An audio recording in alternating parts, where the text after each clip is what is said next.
বন্ধুরা, আজকে রান্না করছি কাতলা মাছ সজনে ডাঁটা দিয়ে। তো কাতলা মাছগুলো ছোট, 3 পিসের কাতলা মাছ। একদম কাতলা মাছ একদম লাফাচ্ছিল, 3 টুকরো হয়েছে এক একটা। আমি 2টো এনেছি। আর এখানে রয়েছে সজনে ডাঁটা।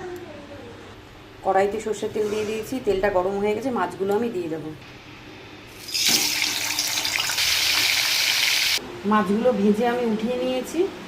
এই তেলেই আমি কালো জিরা ফোড়নে দিয়ে দিলাম, সজনে ডাঁটাগুলো দিয়ে দিলাম, অল্প নুন দিচ্ছি। গ্যাসটা কমিয়ে কমিয়ে আমি ডাঁটাগুলো নাড়বো, নাহলে পুড়ে যাবে ডাঁটাগুলো। এরকমই যাতে সবুজ সবুজ থাকে। গ্যাসটা কমিয়ে কমিয়ে আমি 10 মিনিট এটা নেড়েছি। এবার আমি মশলাটা দিয়ে দেবো। এটা বেটেছি আমি শিলনোড়ায়।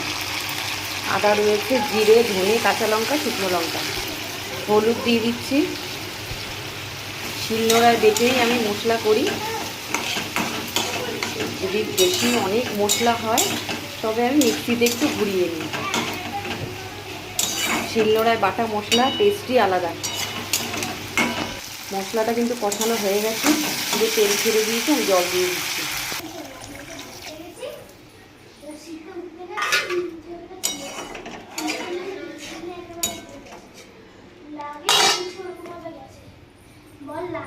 জন্য আমি ফুটতে দেবো এটা। 10 মিনিটের জন্য ফুটতে দিয়েছিলাম। মাছের ঝোলটা হয়ে গেছে। আমি 3টে কাঁচা লঙ্কা দিয়ে দিয়েছি চিড়ে, নামিয়ে নেব।